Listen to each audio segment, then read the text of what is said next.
Isang mapagpalang umaga po sa atin mga ka-Sunrise. Welcome to my YouTube channel, Sunny Solar TV. So for today's video, sagutin lang po yun natin yung nag-comment sa atin. No? So nagtatanong po siya sa atin regarding sa tanong niya. Kasi meron daw po siya na 1 kilowatt na inverter at meron daw po siya na DIY na battery. So di ko alam kung anong DIY niya battery. LiPo4 ba to? Gel type ba to? Or lithium battery. So dahil hindi niya mo nasabi at nasa-classify yung battery niya, so dahil DIY yan, iyan na lang po natin na lithium battery. So yung sagot naman natin dito guys, based on my experience lang, no, hindi po sagot to ng isang professional. So ako guys is hindi pa po tayo ganun ka-expert, no. So piniplex ko lang, sinishare ko lang po yung knowledge ko about sa solar. So ayan mga ka-Sunrise, shoutout muna natin si Kahangal yung nag-comment po sa atin.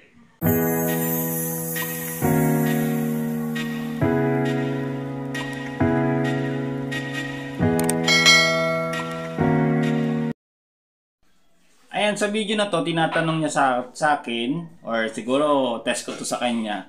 Tinatanong niya sa akin kung ilang oras ba itatagal yung kanyang battery. Kasi may nilagay siya dun sa comment niya. Ayan po yung comment niya.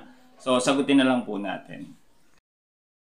Ayan, sagutin po natin yung kanyang katanungan regarding po dun sa base na knowledge lang po na meron tayo. So, meron daw po siya na 12 volts, 1 kilowatt na inverter at ang load niya is yung aircon at water pump. So tips para tumagal po yung ating 1 kilowatt na inverter, siguro is allowable na consumption lang po natin dyan, or paggamit po natin is 700 watts. So ngayon, tingin po tayo sa libro. So meron po tayong libro na Electrical Layout and Estimate. So tingnan po natin yung capacity ng 1 horsepower. Ayan.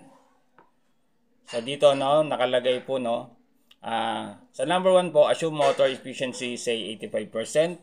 Tapos ito, yung number 2, 1 horsepower is 746 watt. Convert HP to watts ng 746. So ibig sabihin, malinaw po na yung 1 horsepower is 746.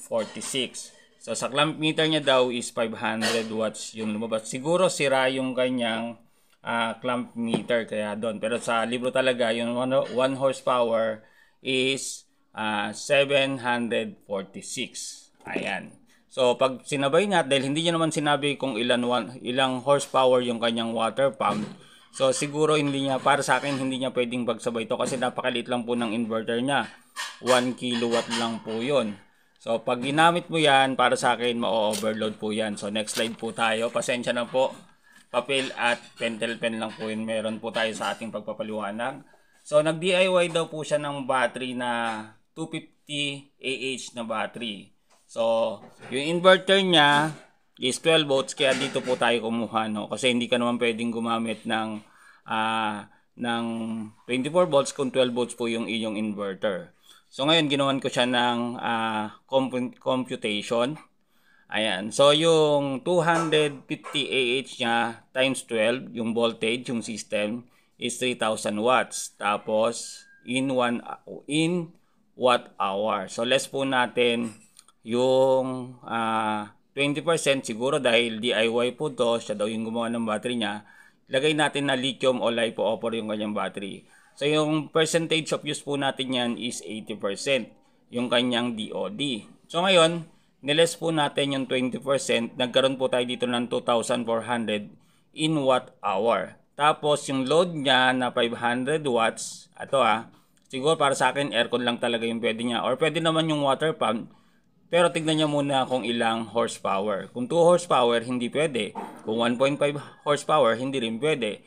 Kung 1 horsepower, pwede kasi 746 lang yung kanyang load. So ngayon naman, dahil sa sinabi niya na 500 watts, ito po yung kinuwanan ko ng computation. Pero pretending po natin, gawin natin yan. Kasi based on sa libro is, 746. Ayan. So, ayan. So, sabihin na lang natin na 500 watts kasi na po yung nagawa natin.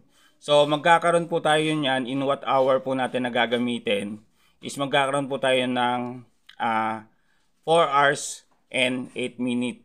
Yun po yun, makukonsume natin yan sa yung percent ng DOD niya. So, siguro dahil may araw, meron tayong harvest, mas tatagal pa po dyan kasi may harvest po tayo eh. Pero pag gagamitin po natin siya ng gabi, ito na lang po yung magagamit natin sa kanya. Sa 500 watts na consumption na load niya is 4 hours and 8 minutes na lang po yung kanyang magagamit. Ayan, so gumawa po uli ako ng computation kasi based dun sa libro, yung 1 HP na aircon is 746. So yung kanyang power bank is 2,400 watt hour. Tapos yung kanyang load is 746. Based po dun sa aircon na load. So magagamit po natin yan ng 3 hours and 21 minutes. Ayan, next slide po tayo.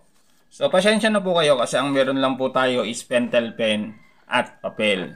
So hindi po ako expert pagdating po sa mga lithium or LiPo4 battery. So may magagaling po talaga na vlogger rin po pagdating po sa build ng mga battery tulad po ng LiPo4 at lithium battery. So ako naman kahit paano meron na tayong knowledge kasi yung lithium battery at LiPo4 meron po yung BMS, Battery Management System. So meron yan charge protection and discharge protection. So nakadepende po yan sa load po natin kaya dapat talaga once na nag-build ka ng iyong battery dapat talaga angkop yung gagamitin po natin na BMS para sa kanyang discharge and charge protection niya mga ka-Sunrise. So sana nasagot ko po yung iyong tanong at maraming salamat po sa iyo sa pagtanong po sa akin. Ayan mga ka-Sunrise, kung nagustuhan itong video na to, please like and share and subscribe na rin po kayo sa akin YouTube channel, Sunny Solar TV.